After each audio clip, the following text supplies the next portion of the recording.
and welcome to the Global Dialogue. I'm Shereen, Bhan, and joining me on the program today is Airbnb's Brian Chesky. Brian, thanks very much for joining us here. Well, it's wonderful to be here in LA with the Up House, which is up on Airbnb. And I want to understand from you, in the context of your aim now to reinvent Airbnb, you've always spoken about the fact that products must have a soul. Yes.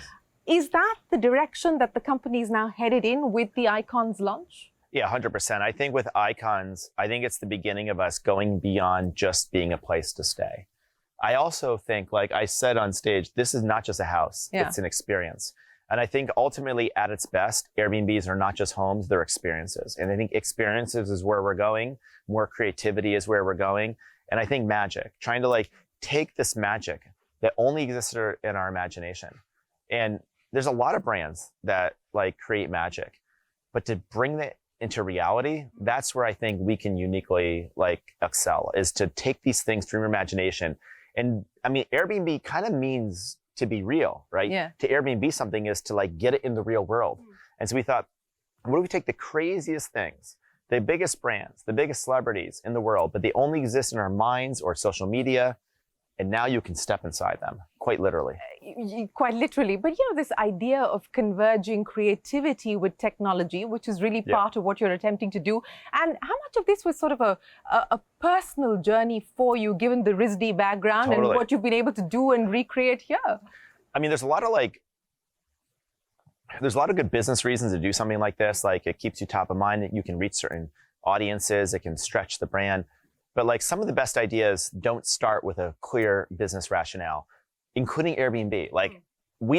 Joe, Nate, and I didn't say, we're going to try to come up with this business model that so happens to be a global network effect, and we have a transaction model, and it's a great business. We were only trying to do something really special for ourselves. And sometimes the best ideas, you start out of a passion. I mean, this started purely as a passion. I told the story of one day we're walking through an IKEA and we thought it would be funny to put one of the beds on Airbnb. And so it was like a night at the IKEA, and then we got bigger and bigger and bigger. The inflection point was last year at Barbie. The Barbie movie comes out, it becomes a sensation. We create the Barbie Malibu Dream House, a real house in Malibu. It also became a sensation. And so we're kind of maybe we should go bigger. People, this is clearly tapping into something. And it's creating so much joy in the world. So the main goal I had was to do something fun that would just make people happy. And I trusted that if we do that, everything else will follow. Everything else will follow, meaning it will become a viable business proposition as well. Yes. For now, it's just... You're not monetizing it. No, for now... What's the plan on that front? Remains to be seen. I think this is a stepping stone to the next chapter of Airbnb. And I think the next chapter of Airbnb is more than just a place to stay. It's about new products, new services, and experiences. It's about, maybe kind of bringing some dream worlds to life. And I think the question is now, how do we bring the magic of Icons to millions of people? And that's what we'll be huddling with our team to figure out next. You talked about the next chapter of Airbnb, and you've said that the company is at an inflection point, and you've gone from adolescence to adulthood. What have been the big lessons for you along this journey, and where you find yourselves today? What is the audacity of ambition from where you find yourself today? That's a great question. Every stage has a different lesson. And when we started the company, the lessons were how do you take an idea that's only your mind and bring it to the world? And that's the first phase. And the goal is to get the product market fit, where the product fits the market and it gets traction. And if you're lucky enough to do that, and for every 1,000 entrepreneurs, maybe only a handful get a true product market fit, then you go on the rocket ship. And now you go to hypergrowth. That's a whole series of lessons. If the first one's about resilience, the second one is about hanging on. And then you go on a rocket ship. And then you have the third step, which is to become a real business, a real company, which means, if you have all these shareholders, do they get an exit? Do they have liquid stock, go public? Are you actually profitable, in a net income basis? Are you really profitable? And so now you're a grown-up company, you're here, you're enduring, you're going to last. And the last question is, can you reinvent yourself? Are you only the thing you came up with in your 20s, or are you something more? And this is the beginning of us reinventing ourselves. This in and of itself is not the reinvention, but I'm hoping that this gives people a glimpse that if we can make a house float in the sky, we can do anything. what could anything mean? I mean, you've been doing experiences, you're taking experiences to the next level with icons. Yes. But what are we talking about in terms of new products and services? There's speculation on TV shows and the movie business and so on and so forth. I'm just trying to understand the scope of extending yourself. I think that the scope of where we could go is unlimited. I also learned a lesson the last 8 years, having tried to do a bunch of things. And that's that you can do anything, but not at the same time. And so we try to really focus on doing one or a couple things at a time. We put all of our energy, and we put our energy here, and we're working as we speak on this event next year. Exactly 52 weeks from now, we're going to have an event, and there's going to be some even bigger ideas. Do we have to wait a year for the next release? Yes, because yes, you're going to come and I know some of what we're going to release, but I don't know everything we're going to announce. And the reason I don't know everything is you learn along the way, right? Like, the best ideas we had, they changed, and they change as you get into it, and you learn, you discover. And you ever notice like cars, like the concept car is really cool and they make the production cars kind of lame? That's a bad process. A good process, the idea grows and the production is better than the concept originally. And this concept we came up with in October. We've been doing this for 10 years, but in October we mobilized everyone. We said, what if we created a whole category of experience like Barbie and put them right on the homepage? And what if we made them even crazier? What would be crazier than Barbie? And so this is our attempt to do that. So this has only been 6 or 7 months. And I think the ideas are just going to grow from here. But I think that's so exciting, right? The thing that's so exciting is where we go from here. And I know somewhat where we're going from here. But the most exciting part is what you discover along the way. Okay, so I know you're not going to tell me where exactly you're headed, but in terms of prioritization, what changes as part of this reinvention? Because if so far the focus has really been on the core business and strengthening the core business, and you've come off a great year, record free cash flow at this point in time, you clearly have the risk appetite to do more, or at least I feel like you have the risk appetite to do more. You have the money and the balance sheet to be able to support that. So, what will be prioritized over the next few months or years? All the work we're doing is in 2 buckets. Bucket 1 is no matter how successful we become, we still need the foundation to be strong. And so that means we need to continue. We have a core business that is growing still very healthily. It's, approaching $100 billion a year in gross bookings. That's really large. And we need to make sure we're providing great service. We have enough homes. The product is still easy to use. The homes are very high quality. So we got to do the basics. And that's probably like still half my time is like making sure the company is doing really well. And the other half, if the first half is the foundation, the second half is about dreaming and magic. And that's about going places that no one would ever expect of us.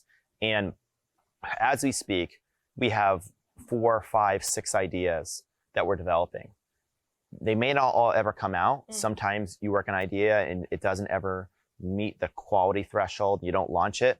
But I think a few of these are going to be hits, and you'll see them over the next few years. Let's talk about AI and what you're doing with AI and what AI is doing to the world. And I know that you believe that there's no going back from where we are today. So let's talk first about Airbnb and AI, and then about your view on what AI could potentially do to the world and jobs. Yeah, so let's talk about Airbnb. I think that AI is going to affect Airbnb more than the hotels in the next 5 years. And I think it's obvious. And the reason why is AI is primarily changing the digital world.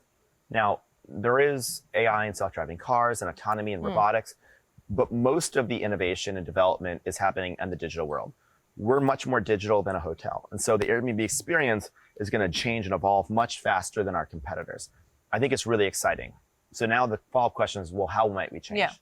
I'll give you just 2 examples. The first is customer service. We have a disadvantage against hotels. Hotels have front desk, and there's a problem, you can just go to the front desk. We don't have a front desk. And so, or the closest thing we have to a front desk is a host, but sometimes things go wrong. And you can have a guest from Japan staying with a host in France. They don't speak the same language, and they call us, and they need an issue resolved in like an hour. And that's a huge tax on customer service, right? They got to like read through all these different policies. And so AI can be like the ultimate 24/7 agent that can augment our agents and help them resolve issues. And if that can happen, and we can provide like the best customer service you've ever seen in your life, then a whole bunch of people that are afraid to stay in Airbnb because they don't know what they're going to get and they're worried there's no front desk won't be worried anymore, and we'll get a lot more business. So that's kind of... Where are you on that path at this point in time? Are you at the start? Are you somewhere sort of, to the middle? Where do you find yourselves today? That's a great question. I don't know if anyone knows where they are in the, I think we're all on a journey, and I don't know if we know where the mountaintop is. And I think the further I don't want to speak for everyone, but the further we all go down this journey, the bigger the potential, but the more work I think we realized it was. Like, it's not just this magical thing that just changed your business overnight. You'll notice something. These models are incredibly powerful, and there's new models coming out, and there's a lot of innovation at the bottom of the stack, at the GP level and the model level. But at the application level, so you have GPUs, languages, models, applications. Here's a test. Open your phone, or have anyone at home open their phone, and look at all the apps on your home screen and ask how many of those have fundamentally changed because of generative AI. I bet you cannot discern anything that's changed about most apps in the last 18 months since ChatGPT launched. So maybe the algorithmic changes and some kind of cool demonstrations. So I think all of us are still trying to figure out how to apply it. We are not an infrastructure company. We're not a core research company. So you're not gonna get a lot of new research from us. Where we are one of the best in the world is at interface design and really trying to figure out what to do with the technology and apply it. So we might call application layer. So I think, over the next, hate to put out a specific timeline, but I think over the next couple of years, you're going to see some really big changes. And I think, like a lot of technology, it's going to seem really small at first. You're going to barely notice it, and it's going to get bigger and bigger and bigger. And one day, boom. I think we're all wondering, like, when's the inflection point where AI just fundamentally changes all of our businesses? We all know it's coming. I don't think anybody knows when it's coming. I think people who are not even Sam Altman. I think that they know when the next model's coming, but I don't think anyone can tell you what everyone's going to do with the models. I think AI is going to change the world more than people think, but it's going to take a lot longer than people think. I think when ChatGPT launched, I think people thought the internet is going to be totally different in 2 years. And this November will be a 2-year mark. And the internet will not be that much different this November than 2 years ago. So it's going to take a while to change, kind of similar to self-driving cars. Are we overestimating the impact in the short term and underestimating it in the long term? I think we tend to do that about life. We tend to overestimate what we can do in our lives in the next year, underestimate how much we're going to do in our lifetime. I think we are absolutely overestimating how much the world will change with AI in the next year, and we're probably underestimating how much it's going to change in the next 10 years. Because I think we tend to think linearly. Actually, we think asymptotically. You think half the change will happen in the next 2 years, and the rest of the change is going to happen the next 100 years after that. It's the inverse. 0.1% of the change will be in the next couple years, and 99% of the change will be far out. And it's just it will be exponential, like the history of technology. So yeah, I think that people aren't appreciating that will take time to get the application layer right, and then for people to adopt the technology.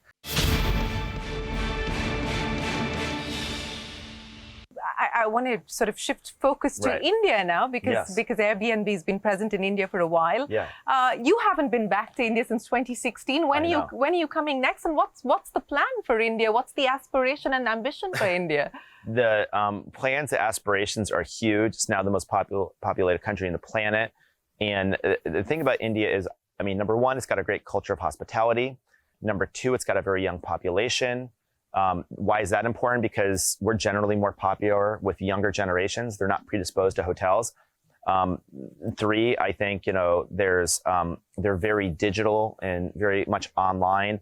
And I think that is a strength for a digital first brand like Airbnb than say a hotel. I think you're going to have, an emerging middle class that's going to, what is one of the first things that happens when a middle class emerges in the modern world? They travel. And they want to leave their country and they want to see the rest of the world. And so my prediction is that Airbnb will boom in India. It's, an emerging market for us. We have very low awareness, very low penetration, but the enthusiasm is high. And I think things like icons are perfect because it allows us to focus on key segments and key geographies. So obviously we had a relationship with Janhvi Kapoor, one of the biggest stars in Bollywood. today we announced an icon experience with her. And I think this is just the beginning of more things to come. And as far as me visiting India, it's on my list. I'm absolutely going to be coming back, hopefully soon. I don't have any specific dates to announce, but yeah, it's one of my favorite countries. I've been there. I was there once, but I just cannot believe how rich the country was. It was wonderful. You know, if you could curate an iconic experience for yourself, maybe part of the 11 that you showcased today, or something completely different, what would it be? Where does your imagination take you? Oh my God. Where I'd love to take this is assuming it resonates. I mean, first of all, let me preface this all by saying, I only want to do things that like work. So we try stuff, and if it resonates, we do it again. And if it doesn't, we go somewhere else. So I want to see how people respond to this, but knowing how they respond to the last one's initial reaction, we'll probably, you know, want to go bigger and bigger. And so where my imagination takes me is to build entire worlds. For example, last year we did the Barbie house. But if you watch the first 10 minutes of Barbie, there's Barbie land. Yeah. And I think there's something really appealing about designing entire worlds where there's not just one house, but you can go into these environments, almost like a distributed theme park. I think that's like a really fun place to take this. Another place to take this is to not go bigger, but to go smaller and to pick really interesting people and cultures all over the world and imagine what's their version of an iconic experience. But they don't have to be the biggest star in the world. So I think going both directions, going even bigger and crazier, and then going more smaller and more distributed. They're both interesting directions. Well, speaking of interesting directions, and I think this would be helpful for a lot of people in India, a lot of the startups who are looking at IPOing in India at this point in time, including one of your competitors, Oyo. You know, the experience from turning unicorn in 2011 and then finally IPOing in 2020, and reports suggested that, you know, you weren't particularly in favor of IPOing anyway, but going through that process, what did it teach you in terms of valuation, in terms of what you see as metrics to sort of define who you are and what you stand for, and eventually providing the exits that you needed to? You know, before I went public, I was forewarned by a lot of CEOs, especially CEOs that were public. The number of people who told me, don't go public, wait as long as you can, you know, and these are people that were public. And so I think that we weren't against going public, but we were cautious, and we certainly weren't in a rush to go public. And I've been very surprised because since going public, I thought everything was going to be different. It's not changed nearly as much as I thought. I mean, you know, 4 times a year for an hour, there's an earnings call. You have to prepare for it. But, you know, we have to write a shareholder letter. But actually, when we were private, we used to do that. We have an audit committee. We had an audit committee. We were private because we were really big. We have all these journalists that cover us, but they were covering us before. So I guess the point is that being a public company is probably really different than having a company in your apartment. But being a public company is not that different than being a late-stage private company. I actually think being a late-stage private company is almost like being a public company with all the downsides and none of the upsides. So I think it's easier to be a $100 billion public company than a $30 billion private company. Really? Yeah. I mean, you know, it doesn't constrain you, the scrutiny and the expectation management quarter after quarter? I mean, that exists as a private company. Like once you raise like billions of dollars, like you have mutual funds holding your stock, you're marked to market. So you kind of have a valuation, like, but you don't have the benefits because you're not public. You're not being public. And there's something about being big and private that makes people think there's more that you're not telling them. And so there's this never-ending desire to dig for more information, to not totally, you know, take your word for it. And I think once you're public, the playing field is level. You know, you put out this S1. I didn't appreciate, but the S1 was basically like an ultimate disclosure document. And I think going public, it's like the act of increasing trust. I mean, you can lose trust by like mismanaged expectations, but generally I think the act of being public is the act of being more trusted because it's the act of being more transparent.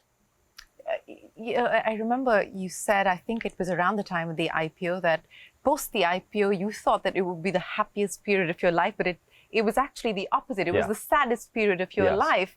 And this took me back to a conversation that I had with India's first individual gold medalist at the Olympics, and he said exactly what you said, that, when you achieve the goal that you've been working towards, and it's done, and then you're left with this vacuum. Explain to me, how you feel about that today when you look back, and what have you been able to sort of replace, or what is the next goal that you're working towards that gives you the kind of satisfaction and sense of purpose that would drive you? Well, there's this cliche that it's all about the journey.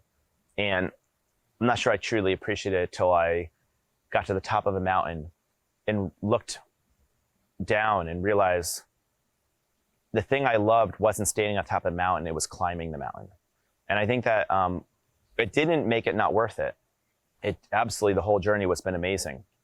But the most fun times weren't succeeding. It was the process of trying to be successful. A mountain climber wants to climb, a painter wants to paint, a musician wants to make music, and an entrepreneur wants to be building. And so we're not designed to just stand at the top of the mountain and celebrate and bask in our glory. We're designed always to be a little dissatisfied, to reach. And as long as we're reaching, we're actually happy. I almost fear the day I achieve all my dreams, because then I'll stop dreaming. And it's the dreaming that is the fun. And the other lesson I've learned about that is the company you need more in your life than just the company. And you can't just seek external validation to make you happy. It will never fully fill you. And people told me that, but I think I had to go through the experience myself to realize, okay, I've achieved more than I ever wanted to. We went public, and I think I wasn't even 40 years old. I guess I was 39. Yeah. And I was 39 and we went public, it was like $100 billion market cap. And I kind of realized, wait, I'm not even halfway through my life. And I have so much more I want to do. And I think if Airbnb got 10 times the size, I wouldn't be 10 times happier. And so what would make me even happier was probably two things. One is investing in relationships, because a lot of people describe at their end of their life, the thing that's most important is the relationships. And two, just reminding myself that we're just getting started with Airbnb. So long as I never arrived somewhere and I'm a constant state of going somewhere, I'll be happy. Next 10 years out, I know you're not going to give us specifics, but 3 attributes that you see could possibly define Airbnb over the next decade. I think creativity would be number one. I think it takes a lot of creativity to conceive of something like this. I think the second one is connection and belonging. I think Airbnb at its best is about stepping into other people's worlds and bringing people together. And so creativity, connection, and I think the third one would probably be service and hospitality. We are a hospitality company. That word is not a tech company. I think that we are a tech company. We have the characteristics of a tech company. We don't sell technology. I'd say we're maybe a technology company that sells hospitality. And I think that what we're going to do that's unique is we're going to be AI-enabled hospitality. There's a lot of AI, there's a lot of hospitality, but what would AI-enabled hospitality look like that is so magical? You just feel like this app, this company knows you better than anyone. It can anticipate your needs, and it can just completely wow you. So those are probably 3 attributes. And you can think of those as core skill sets and capabilities. We're going to be super creative. We're going to be about human connection, and we're going to hopefully provide the best service you've ever seen. And I know we've got a long way to go in all 3, but as long as we're just getting started, then it's just the beginning. Well, Bhan, we wish you the very best of luck. We're trying to create more magic in the real world. Thanks very much for your time. Thank you very much. And look forward to seeing you in India. Thanks so much. Well, with that, it is time for us to wrap up this edition of the Global Dialogue. From all of us here on the team, for now, goodbye and many thanks for watching.